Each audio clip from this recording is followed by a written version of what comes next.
డబ్బు, అనారోగ్యం, ఉద్యోగం, వ్యాపారం, అప్పులతో బాధపడుతున్నారా? మీకోసమే లాంచ్ యువర్ ఫ్యూచర్ ప్రోగ్రామ్. నమస్తే, welcome back to Suman TV. నేను మీ సంజయ్. ఈరోజు మనతో పాటు ఉన్నారు ఆన్లైన్ ఇంగ్లీష్ ట్రైనర్ రమేష్ గారు. ఆయనతో మాట్లాడి కొన్ని విషయాలు తెలుసుకుందాం. నమస్కారం సార్. సార్, మీరు ఒక ఇంగ్లీష్ ట్రైనర్.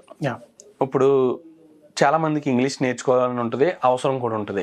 ఏ విధంగా అంటే వాళ్ళు తెలుగు మీడియం చదువుకుని ఉంటారు, కానీ ఇంగ్లీష్ నేర్చుకోవడం అనేది వాళ్ళకప్పుడు ఇంగ్లీష్ అంటే భయంతోనే తెలుగు మీడియంలో జాయిన్ అయి ఉంటారు కొంతమంది, చాలా మంది.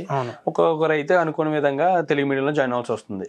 ఇప్పుడు ఇంగ్లీష్ నేర్చుకోవడం వాళ్ళ సాధ్యమేనంటారు, వాళ్ళ తరమనంటారు. అప్పుడు నేర్చుకోవడం ఎంత కష్టపడాలంటారు ఇంగ్లీష్ నేర్చుకోవాలంటే వాళ్ళు అంటే తెలుగు మీడియం స్టూడెంట్స్? నేను దీన్ని చాలా సింపుల్ గా చెప్పే ప్రయత్నం చేస్తాను. ఎందుకంటే ఇంగ్లీష్ అనేది మన మదర్ టంగ్ కంటే ఈ రోజులలో ఎక్కువ ఎసెన్షియల్ అయిపోయింది ప్రతి ఒక్కరికి కూడా. ఎందుకంటే మన కెరియర్ మొత్తం కూడా ఇంగ్లీష్ లాంగ్వేజ్ పైన డిపెండ్ అయిపోయింది కాబట్టి మనం ఖచ్చితంగా నేర్చుకోవాల్సినటువంటి ఒక అవసరం ఉంది. అయితే పాయింట్కి వస్తుంటే ఏంటి అంటే, తెలుగు మీడియం స్టూడెంట్స్ ఎట్లా వాళ్ళు భయం పడడానికి రీజన్ ఏంటి, వాళ్ళు దూరంగా పారిపోవడానికి ఏంటి అనేది దాని మీద ఫోకస్ చేయడం వల్ల నాకు అర్థమైన విషయాలు ఏంటంటే, గ్రామటికల్ టెర్మినాలజీ కావచ్చు, లేకపోతే వాళ్ళు నేర్చుకోగలిగే విధానంలోనే అక్కడనే వాళ్ళు భయపడుతున్నారు. అంటే చెప్పే పద్ధతులు వాళ్ళని భయానికి గురి చేస్తున్నాయి. ఒక మదర్ టంగ్ నేర్చుకోవడానికి మనం ఎఫర్ట్ పెట్టాల్సిన అవసరం లేదు, చాలా న్యాచురల్గా వస్తుంది. అది న్యాచురల్గానే మనం నేర్చుకోగలుగుతాం. అలాంటప్పుడు ఇంకే లాంగ్వేజ్ నేర్చుకోవాలన్నా కూడా అంతే న్యాచురల్గా ఉన్నప్పుడు మాత్రమే మనం నేర్చుకోగలుగుతాం. అంటే ఏంటి అంటే, సింపుల్గా ఇంగ్లీష్ నేర్చుకోవాలంటే మనకి ఎన్నో ఏళ్ళుగా క్రియేట్ చేసిన ఒక భయాన్ని మనం పోగొట్టాలి. ఆ భయం పోగొట్టాలి అంటే అప్పటి నుండి ఉన్న మెథడ్స్ ఏవైతే ఉన్నాయో అవి కంప్లీట్గా బ్రేక్ చేయాలి. ఇంకా make it in one line, ఇంగ్లీష్ని ఇష్టపడితేనే లాంగ్వేజ్ వస్తుంది. ఇంగ్లీష్ మీద ఇష్టం కలగాలి అంటే ఆ మెథడ్స్ ఏవైతే ఉంటాయో వాటిని స్టూడెంట్స్ ఇష్టపడాలి ఖచ్చితంగా. సో ఆ విధంగా మనం చెప్పినప్పుడు మాత్రమే వాళ్ళు నేర్చుకోగలుగుతారు, ఎఫర్ట్లెస్గా న్యాచురల్గా మాట్లాడగలుగుతారు. ఓకే సార్, మీరు చెప్పిన బాగుంది. ఈజీ మెథడ్స్ ఏమున్నాయి సార్? ఆ మెథడ్స్ గురించి చెప్తారా? ఈజీ మెథడ్స్ అంటే, ఇప్పుడు సింపుల్గా మీరు నన్ను ఇంటర్వ్యూ చేస్తున్నారు, మనకి ఏ గ్రామర్ తీసుకోవాల్సిన అవసరం లేదు, ఏం లేదు. మనం ఇద్దరం స్టూడియోలో ఉన్నామనే ఒక విషయం చెప్పాలనుకుంటున్నాం. ఉన్నామనే విషయం గురించి మాట్లాడినప్పుడు నేను ఒక ఎగ్జాంపుల్ తీసుకునే ప్రయత్నం చేస్తాను, రైట్? వి, మనం అంటే ఇద్దరం ఉన్నాం కాబట్టి వి అంటాం యూజువల్లీ. వీఆర్ ఇన్ స్టూడియో అని నేను చెప్తాను.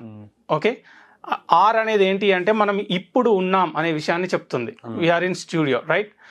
ఇప్పుడు ఏంటి అంటే, నేను I'm talking to you now. Okay, you are taking my interview. Two situations ఇప్పుడే జరుగుతూ ఉన్నాయి. మీరు నన్ను ఇంటర్వ్యూ చేస్తున్నారు, ఎప్పుడు అంటే ఇప్పుడే చేస్తున్నారు, ఇప్పుడు జరుగుతున్న పని కాబట్టి you are taking my interview, I'm talking to you, నేను మీతో మాట్లాడుతున్నాను. ఈ రెండు కూడా మన ప్రస్తుతం జరుగుతున్నటువంటి విషయాలు. మనం దీన్నే ఇంగ్లీష్ టెర్మినాలజీలో చెప్పాలనుకుంటే దీన్నే ప్రెజెంట్ కంటిన్యూస్ అని చెప్తాం. కానీ నేను ఆ పేర్లేవి తీసుకోకుండా డైరెక్ట్గా మన మదర్ టంగ్ నుండి న్యాచురల్గా వెళ్ళిపోయే ప్రాసెస్లో మనం ముందుకెళ్తే అప్పుడు మాత్రమే మాట్లాడగలుగుతాం. ఇదే సిచ్యువేషన్ ఇంకోలా కూడా చెప్తాను నేను. ఇప్పుడు మనం స్టూడియోలో ఉన్నాం, ఇదే సేమ్ సిచ్యువేషన్ నేను ఏం చేస్తానంటే, మనం నిన్న హోటల్లో ఉన్నామని నేను చెప్పాలనుకుంటా. అప్పుడు ఏంటి, ఆర్ ప్లేస్లో నేను వర్ సెట్ చేస్తా. Okay, we were in hotel yesterday. మనం ఏం చేస్తున్నామంటే, మనం కాఫీ తాగుతున్నాం నిన్న ఈ టైంకి. We were having a coffee. Okay, ఇద్దరం నిన్న కాఫీ తాగుతున్నాం. ఇదే సేమ్ సిచ్యువేషన్ రేపటి గురించి మాట్లాడుకున్నప్పుడు, ఫర్ ఎగ్జాంపుల్ మనం రేపు థియేటర్లో ఉంటామని నేను చెప్పాలనుకుంటున్నా, we will be in theatre అంటాను. ఓకే, రేపు మనం మూవీ చూస్తూ ఉంటామని చెప్పాలనుకున్నప్పుడు we will be watching a movie అని చెప్తాం. ఇప్పుడు ఈ 3 లైన్స్లో నేను చెప్పింది 3 continuous tenses: present continuous, past continuous, future continuous. ఈ పేర్లు నేను వాడకుండా డైరెక్ట్ గా తీసుకెళ్లే ప్రయత్నం చేస్తాం అన్నమాట. అంటే మీరు చెప్పే విధానం ఏంటంటే, ఇప్పుడు ఒక ఇంగ్లీష్ అనేది ఒక సబ్జెక్ట్ లా కాకుండా ఒక లాంగ్వేజ్ లాగా వాళ్ళకి అర్థమయ్యే భాషలోనే మాట్లాడుతూ ఉండాలి, వాళ్ళకి నేర్పిస్తాను. వాళ్ళు చేస్తున్న పనుల్లోంచే వాళ్ళు మాట్లాడాలి. ఎందుకంటే ఇప్పుడు నేను ఒక ఇంటర్వ్యూకి వెళ్ళినప్పుడు నా స్కిల్స్ ఏంటి అనేది నేను చెప్పాలి. అవును, నేను ఏం చదువుకున్నానో నేను చెప్పగలగాలి, నాకున్న సామర్థ్యం ఏంటి, నేను మీ కంపెనీకి ఏం చేయగలుగుతాను అనేది నేను ఇంగ్లీష్లో చెప్పాలి, అంతే. అంతకుమించి సూర్యుడు అక్కడ ఉదయిస్తాడు, లేకపోతే వాటర్ ఇట్లా ఈ డిగ్రీస్ దగ్గర ఇంత చేంజ్ అవుతుంది, ఇవన్నీ అనవసరం నాకు. ఏంటి అంటే, నా స్కిల్స్ నేను చెప్పుకోవాలి, నా ఇంట్రడక్షన్ నేను చెప్పగలగాలి, నేను ఏం చేయగలుగుతాను అనేది చెప్పగాలి. అందుకే నేను ఏం తీసుకుంటా అంటే, ఒక పర్టికులర్ ఒక సాఫ్ట్వేర్ జాబ్కి ట్రై చేస్తున్న ఒక స్టూడెంట్ వచ్చిండు అనుకోండి నా దగ్గరికి, అతనికి అవసరమైన ఇంగ్లీష్ తోటనే స్టార్ట్ చేస్తా ఎగ్జాంపుల్స్. అతనికి ఇంటర్వ్యూ ఫస్ట్ డే 1 నుండి అతను ఇంటర్వ్యూ ఎట్లా ఫేస్ చేయొచ్చు అనే దాని మీద ఎగ్జాంపుల్స్ తీసుకెళ్ళి 1 డే అతను ఒక ఇంటర్వ్యూని కాన్ఫిడెంట్గా ఫేస్ చేయగలిగే ఒక లెవెల్కి తీసుకెళ్ళగలగడం అనమాట. ఓకే సార్, మీరు చెప్పింది బాగానే ఉంది. మీరు చెప్పింది ఏంటంటే కొంచెం నేర్చుకోవాలన్న కాన్ఫిడెన్స్ కూడా వస్తుంది, నేర్చుకోగలని. కానీ ఎక్కడో చిన్న థాట్ కొడుతుంది నా మైండ్లో. ఏ విధంగా అంటే ఒక తెలుగు మీడియం స్టూడెంట్స్ నిజంగా ఇంగ్లీష్ నేర్చుకోగలడా? నేను కూడా డిగ్రీ వరకు, గ్రాడ్యుయేషన్ అయిపోయేంత వరకు నేను కూడా out and out Telugu medium student. నేను డిగ్రీ అయిపోయిన తర్వాత when I have coming to this world, నాకు అప్పుడు తెలిసింది ఇంగ్లీష్ యొక్క ఇంపార్టెన్స్ ఏంటి అనేది. అంటే మీరు ఒక తెలుగు మీడియం స్టూడెంటా? నా డిగ్రీ అయిపోయేంత వరకు నేను తెలుగు మీడియం స్టూడెంట్. నేను ఒక టైం తీసుకొని ఇంపార్టెన్స్ అనేది అర్థమైన తర్వాత ఒక 6 months అట్లా టైం తీసుకొని దాన్ని ఒక ప్యాషన్గా పెట్టుకొని మొత్తం నేను నా ఓన్గా నేను నేర్చేసుకొని తర్వాత నేను ఎంఏ ఇంగ్లీష్ కంప్లీట్ చేసి ఇప్పుడు almost 12 years of experience as English language trainer. Thousands of స్టూడెంట్స్ని నేను ట్రైన్ చేశాను. నాకు ఎందుకు అంటే, మీకు ఒక బెస్ట్ ఎగ్జాంపుల్ ఎందుకు చెప్తున్నానంటే, తెలుగు మీడియం స్టూడెంట్స్కి వచ్చినప్పుడు ఎస్పెషల్లీ నేను ఒక తెలుగు మీడియం స్టూడెంట్గా నేర్చుకున్నాను కాబట్టి వాళ్ళకి ఎట్లా అయితే అర్థమవుతుంది, ఎట్లా అయితే వాళ్ళు నేర్చుకోగలుగుతారు అనే దానికి నేనే బెస్ట్ ఎగ్జాంపుల్. ఇంకా ఓకే సార్, నాకు ఆశ్చర్యంగా ఉంది నిజంగా. మీరు ఒక తెలుగు మీడియం స్టూడెంట్ అయ్యి ఉండి ఒక ఇంగ్లీష్ ఒక స్పోకెన్ ఇంగ్లీష్ నేర్పిస్తున్నారు, ఇప్పుడు ఒక ఎంఏ ఇంగ్లీష్ చేశారంటే మీరు నాకు కొంచెం ఆశ్చర్యంగా ఉందంటే నాకు ఒక కాన్ఫిడెన్స్ బిల్డ్ అవుతుంది. ఇంగ్లీష్ నేను కూడా ఒక తెలుగు మీడియం స్టూడెంట్ కూడా నేర్చుకోగలని చెప్పేసి. ఇప్పుడు అలాగే ఇంగ్లీషు ఏ టైప్ ఆఫ్ రోల్ ప్లే చేస్తుంది అంటారు? ఇప్పుడు మనకి ఐటీ వచ్చి గ్లోబలైజేషన్ వచ్చిన దాంతో ఇంగ్లీష్ ఇంపార్టెన్స్ ఒక నెక్స్ట్ లెవెల్కి వెళ్ళిపోయింది. ఇప్పుడు ఇంకా ఆర్టిఫిషియల్ ఇంటెలిజెన్స్ కూడా వస్తున్నాయి కాబట్టి ఖచ్చితంగా it plays a crucial pivotal role in our daily life.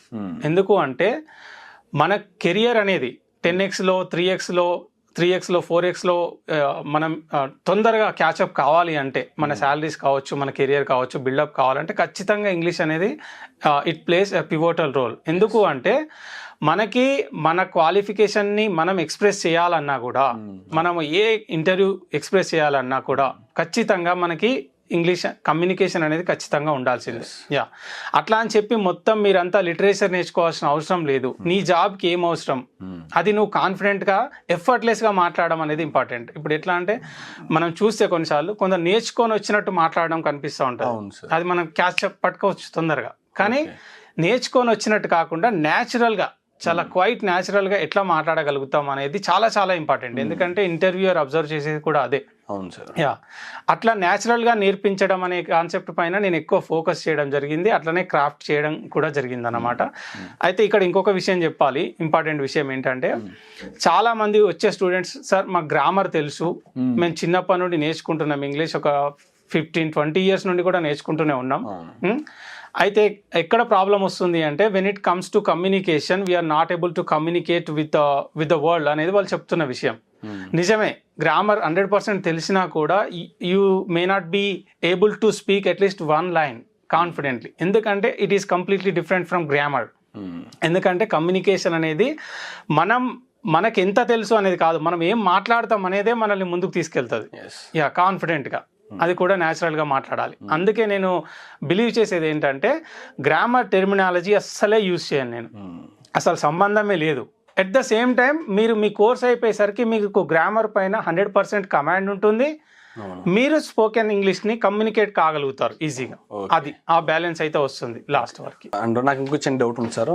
ఇప్పుడు మీరు ఈ గ్రామర్, ఈ వెర్బ్స్ అన్నీ లేకుండా ఇంగ్లీష్ నేర్పిస్తా అంటున్నారు, అంటే ఏ విధంగా అంటే నేర్చుకోవచ్చు అంటున్నారు, అది ఎలాగంటారు? ఇప్పుడు ఇంగ్లీష్ నేర్చుకోవాలన్న వ్యక్తికి భయపడేది వీటి గురించి, verbs, future tense, past tense, వీటి గురించి తెలుసుకోవాలి, ఈ సబ్జెక్ట్ అంటే ఏంటో తెలుసుకోవాలి, ఈ రకరకంగా కొంచెం డౌట్స్ ఉండి అవి నేను తెలుసుకోలేనేమని చెప్పేసి ఆగిపోతుంటారు, అంటే నేర్చుకోరు, అవే కొంచెం టఫెస్ట్గా అనిపిస్తుంటాయి. ఇప్పుడు అవి లేకుండా ఇంగ్లీష్ ఎలా నేర్చుకోవడం, అది సాధ్యమేనా? నాకు అర్థం కాల. ఏంటి అంటే, మనము తెలుగు నేర్చుకున్నాం, అయితే మనం మాట్లాడేటప్పుడు న్యాచురల్గా మాట్లాడేస్తుంటాం. అయితే మనం స్కూల్లోకి వెళ్ళి తెలుగు నేర్చుకుంటున్నప్పుడు అక్కడ గ్రామర్ నేర్చుకున్నాం, దానికంటే ముందే మనకు తెలుగు మాట్లాడడం వచ్చు. అవును. అది ఎట్లా నేర్చుకున్నామంటే దానికి గ్రామర్ తోటి సంబంధం లేదు, మనం న్యాచురల్గా మాట్లాడతాం. ఇన్ కేసు ఇప్పుడు మీరు తెలుగులో మాట్లాడుతున్నప్పుడు సందులు, సమాసాలు, వ్యాకరణం అవసరం లేదు, మీ ఏం లేకపోయినా మీరు మాట్లాడతారు. Exactly that's what I actually focus on. ఎందుకు చెప్తున్నా అంటే, మీరు ఇంగ్లీష్ కూడా మాట్లాడేటప్పుడు మీకు ఏ టెన్స్ ఈ టెన్స్ అనేది అవసరం లేదు, మీరు మాట్లాడడం అనేది ఇంపార్టెంట్. ఓకే, అందుకే నేను గ్రామటికల్ టెర్మినాలజీ ఎందుకు తీసుకోను అని చెప్తున్నా అంటే, ఇది ఎట్లా అంటే మీరు స్కూల్లోకి వచ్చి తెలుగు నేర్చుకోవడం కంటే ముందు జరిగిన ప్రాసెస్ నేను ఫాలో అవుతున్నా. అంటే మీరు స్కూల్లోకి రాకముందే మీరు తెలుగు మాట్లాడుతున్నారు, ఓకేనా? అది కానీ మీరు సందులు సమాసాలు యూజ్ చేయాల్సిన అవసరం లేదు మాట్లాడేటప్పుడు. నేను చెప్పేది కూడా ఇక్కడ ఎందుకు అంటే, ఆ పేర్లు నేను ఎందుకు వాడను అంటే, తెలుగు ఎంత న్యాచురల్గా వచ్చో ఇంగ్లీష్ కూడా అంతే న్యాచురల్గా రావాలి. మాట్లాడేటప్పుడు ఇది ఈ టెన్స్ అది ఆ టెన్స్ అని మనకు గుర్తు పెట్టుకోవాల్సినంత అవసరం లేనంత న్యాచురల్గా మనం మాట్లాడగలగాలి. అది నేను బిలీవ్ చేస్తా. అందుకే మొత్తం గ్రామర్ని పక్కకు పెట్టేసి, ఇక్కడ నేను గ్రామర్ నేను చెప్పట్లేదు అనట్లే, మొత్తం నేను గ్రామరే చెప్తా. కానీ మీరు నేర్చుకునే వాళ్ళకు మేము గ్రామర్ నేర్చుకుంటున్నామని మీకు తెలియదు, మొత్తం ఫినిష్ అయ్యేంత వరకు మీకు తెలియదు. వన్ ఫైన్ డే మీకు అర్థమవుతుంది ఏంటిదంటే, మీకు అంత గ్రామర్ వస్తుంది, మీరు కమ్యూనికేట్ అవ్వగలుగుతున్నారు అనేది మీకు అర్థమవుతుంది. ఎందుకంటే ఫస్టే గ్రామర్ అంటే భయపడి పారిపోతున్నారు, అందుకే నేర్చుకోవట్లేదు ఇంగ్లీష్. ఓకే సార్, ఇప్పుడు నేను ఒక స్టూడెంట్ అనుకుందాం, ఇప్పుడు నేను మీ దగ్గరికి వచ్చా, నాకు ఏమి రాదు, ఇంగ్లీష్ గురించి ఏమీ తెలియదు. ఇప్పుడు నాకు ఈ ప్రాసెస్ ఎలా ఉంటుంది, నాకు నేర్పించే ప్రాసెస్ ఎలా ఉంటుంది అంటారు? ఇప్పుడు మీకు ఏం తెలియదు, నేను ఒక సింపుల్ ఎగ్జాంపుల్ తీసుకునే ప్రయత్నం చేస్తా. Okay, bike, car, job, mobile, ఇవన్నీ మనం రోజు వింటున్న పదాలే. అవును, చాలా సింపుల్ గా మనం వింటాం. ఇక్కడ కాఫీ, టీ, ఇవన్నీ కూడా మనం తెలుసు మనకి రోజు, రైట్? ఇక్కడ నేను ఏం చేస్తున్నా అంటే, కావాలి అనేది ఒకటి తీసుకుంటున్నా. నేను కావాలి అంటే నేను ఒక వాంట్ అనేది తీసుకుంటా. తీసుకొని నేను ఏం చేస్తాను, నాకు అంటే నేను అంటే ఐ అని నాకు అనే మీనింగ్ కూడా వస్తుంది. సో నాకు మొబైల్ కావాలి అని నేను అంటా. సింపుల్ గా ఏంటి, మొబైల్ అనేది మనకు తెలుసు, ఈ సబ్జెక్టు ఇవన్నీ కూడా తెలుసు, నేను అంటే ఐ అనేది సింపుల్ బేసిక్స్ అనేది అందరికి తెలుసు, మనం తెలియకుండానే. ఇప్పుడు నేను ఏం చేస్తున్నా, మీరే చెప్పండి, నాకు మొబైల్ కావాలి అంటే ఎట్లా చెప్తారు? చెప్పేయచ్చు ఏంటి అంటే, ఐ వాంట్ అ మొబైల్, అంతే. నాకు బైక్ కావాలి అంటాను నేను, I want a bike. Okay, ఇట్లా చెప్తాం అన్నమాట. అయితే ఇప్పుడు ఫర్ ఎగ్జాంపుల్ కాఫీ ఉంది, కాఫీని తాగుతాం మనం యూజువల్లీ. ఓకే, ఇప్పుడు నేను ఏమంటున్నా అంటే, మనం కాఫీ తాగుదామని నేను ఒక సెంటెన్స్ చెప్పాలనుకుంటాను. తాగడం అంటే డ్రింక్. ఓకే, నేను దాన్ని వర్బు అది ఇదని నేను చెప్పను. తాగడం అంటే డ్రింక్, డైరెక్ట్గా డ్రింక్ కాఫీ. ఓకే, నేను ఏం చేస్తున్నా అంటే, మనం తాగుదాం అనే ఒక విషయం చెప్పినప్పుడు లెట్స్ అనేది యాడ్ చేస్తాం ముందు. లెటస్ అంటే మనం, అజ్ అంటే మనం, మమ్మల్ని అనే మీనింగ్ వస్తుంది. లెటస్ డ్రింక్ అంటాను అంటే మనం కాఫీ తాగుదామని. ఇదే సెంటెన్స్ని నేను ఏం చేస్తానంటే, ఆ లెటస్ తీసి పడేసి మనం తాగుదామా అని క్వశ్చన్ అడుగుతున్నా నేను ఇప్పుడు మిమ్మల్ని. క్వశ్చన్ అడిగేటప్పుడు నేను ఏం చేస్తాను, shall we drink a coffee అంటాను. Shall we drink a coffee. ఇప్పుడు ఈ సిచ్యువేషన్ తీసుకొని మీరు, మనం ఒక పని చేద్దాం అనే సిచ్యువేషన్లో, చేద్దామా అనే సిచ్యువేషన్లో you can speak hundreds of sentences అన్నమాట.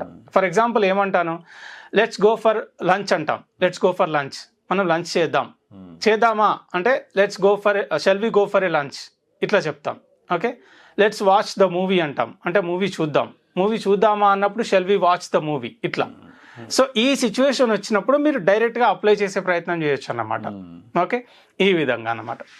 ఓకే, అంటే ఈ విధంగా బేసిక్ గా మనం రోజు వాడుకునే పదాలతోటే, అంటే మనం తెలియకుండానే మనం డైలీ లైఫ్ లో యూజ్ చేస్తాం ఇంగ్లీష్ పదాలు కొన్ని, వాటితోనే ఇంగ్లీష్ ప్రాపర్ గా నేర్పించే ప్రయత్నం. నేను మీ లైఫ్ లో నుండే నేను ఎగ్జాంపుల్స్ తీసుకుంటా. మీరు చేసే పని ఏదైతే ఉంటుందో ఆ పని చుట్టూ సంబంధించిన విషయాలే నేను ఎగ్జాంపుల్స్ గా తీసుకుంటా. ఎందుకంటే మీరు మాట్లాడడం స్టార్ట్ చేయాల్సింది అక్కడి నుండే. నాకు ఇది ఇష్టం, నాకు అది ఇష్టం, నేను ఇది తింటా, నేను అది తింటా, మనం ఇది తిందామా, మనం అక్కడికి వెళ్దామా, ఇలాంటి బేసిక్స్ తెలియకుండా నేను లాంగ్వేజ్లోకి పట్టుకురావడం కుదరని పని.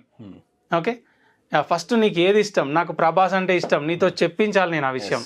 ఓకే, నాకు ప్రభాస్కి నేను ఒక డైహార్డ్ ఫ్యాన్, ఆ విషయం నీతో చెప్పించాలి నేను. అది చెప్పించకుండా నేను తీసుకెళ్లి సూర్యుడు తూర్పును ఉదయిస్తాడు ఇవన్నీ చెప్తే నువ్వు భయపడి ఖచ్చితంగా పారిపోతావు 100%.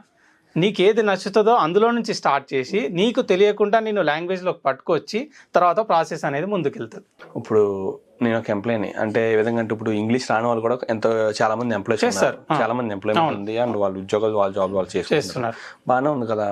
వాళ్ళ లైఫ్ లో ఈ ఇంగ్లీష్ ఎలాంటి క్రియలు ప్లే చేస్తుంది, అసలు వాళ్ళకి ఇంగ్లీష్ అవసరం లేదు కదా. అవునవును, అలాంటి వాళ్ళకి ఇప్పుడు ఇంగ్లీష్ తో పనే ఉందని చాలా వ్యాలిడ్ క్వశ్చన్ ఇది కూడా. ఎందుకు అంటే యూజువల్ గా మీరు ఒక ఎంప్లాయీ, మీ వైఫ్ కూడా ఒక ఎంప్లాయీ కావచ్చు, అయిపోయింది, మీకు ఇప్పుడు అవసరం లేదు, మీకు కిడ్స్ కూడా ఉన్నారు, లైఫ్ అంతా హ్యాపీగా వెళ్తున్నది, ఇంగ్లీష్ అవసరం లేదు అని అనిపిస్తుంది. ఇప్పటివరకు పిల్లల్ని ఇంగ్లీష్ మీడియం స్కూల్లో జాయిన్ చేసినంత వరకు, వాళ్ళు కొంచెం కొంచెం మాట్లాడుతున్నంత వరకు ఏం అనిపించదు, అంత ఫైన్ ఉంటుంది, ఆఫీస్లో కూడా పెద్దగా మాట్లాడాల్సిన అవసరం లేదు అని అనిపిస్తుంది. కానీ పిల్లలు ఎప్పుడైతే ఇంగ్లీష్ మాట్లాడడం స్టార్ట్ చేస్తుంటారో మనకు ఒక ఫియర్ అనేది స్టార్ట్ అయిపోతుంది లోపల. మనం మాట్లాడకపోతే పిల్లలు మాట్లాడరేమో, లేకపోతే పిల్లలతో మనం మాట్లాడలేకపోతే బాగోదేమో అనేది ఒకటి స్టార్ట్ అయిపోద్ది.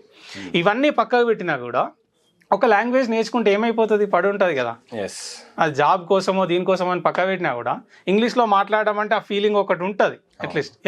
అందు గురించి నేర్చుకోవచ్చు, సరదాగా నేర్చుకోవచ్చు. ఇక్కడ ఇంకొక బెస్ట్ ఎగ్జాంపుల్ ఏంటి అంటే, మీరు ఇంగ్లీష్ మాట్లాడకపోయినా మీకు మంచి జాబ్ ఉంది, శాలరీ వస్తుంది అని అనుకోవచ్చు. కానీ ఉన్న స్థాయి నుంచి ఇంకా మీరు చాలా ఫాస్ట్గా గ్రో అవ్వాలంటే కనుక ఖచ్చితంగా మీ పైన ఉండే సుపీరియర్స్ ఎట్లా అంటే వాళ్ళు ఒక కమ్యూనికేషన్ తోటే వాళ్ళ స్థాయికి వెళ్ళిపోయి ఉంటారు. మదర్ టంగ్ ఏదైనా కూడా ఖచ్చితంగా ఇంగ్లీష్ మాట్లాడితేనే ముందుకెళ్ళేటువంటి పరిస్థితులు ఉంటాయి. మనకి ప్రమోషన్స్ కావచ్చు, లేకపోతే గవర్నమెంట్ జాబ్స్ తీసుకున్నా కూడా మీరు కాంపిటేటివ్ ఎగ్జామ్స్లో కానీ ఇక్కడ మీరు ప్రమోషన్స్ రావాలన్నా కూడా ఒక కమ్యూనికేషన్ అనేది క్రూషియల్ రోల్ ప్లే చేస్తుంది ఖచ్చితంగా. సో మీరు మీ జాబ్తో ఎప్పుడు సాటిస్ఫైడ్గా ఉండలేరు. ఖచ్చితంగా ప్రతి మనిషి సహజ లక్షణం ఏంటి అంటే పైకి తనున్న స్థితి కంటే పైకి ఎదగాలనే చూస్తూ ఉంటాడు ప్రతి క్షణం. సో దాన్ని మీరు చాలా ఫాస్ట్గా గ్రాబ్ చేయాలనుకుంటే కనుక ఖచ్చితంగా ఇంగ్లీష్ అనేది ఒక బ్రిడ్జ్ లాగా ఉపయోగపడుతుంది ఫాస్ట్గా రీచ్ కావడానికి. ఓకే, లేదు అక్కడనే ఉండిపోవాలని ఏ మనిషి అనుకోడు కాబట్టి ఖచ్చితంగా నేర్చుకోవాలి. మీకు ఒక బెస్ట్ కమ్యూనికేషన్ ఉన్నప్పుడు మాత్రమే మీరు ఒక బెస్ట్ పొజిషన్కి చాలా స్పీడ్గా వెళ్ళగలుగుతారు. ఓకే, ఆ కాంటెక్స్ట్లో యూజ్ అవుతుంది. And at the same time మీకు ఒక మీ ఫ్యామిలీతో కావచ్చు, మీ పిల్లలతో కావచ్చు మాట్లాడడానికి కూడా అది ఖచ్చితంగా యూజ్ అవుతుంది. ఇప్పుడు వరకు అది సాధ్యం కాని పని, చాలా కష్టమైన పని, భయపడాల్సిన విషయం అనుకున్నా. కానీ అంత భయం లేని విషయం ఈజీగా నేర్చుకోవచ్చు అని మీరు చెప్పిన మాటలు బట్టి నాకు అర్థమవుతుంది. Okay, thank you very much sir. Thank you.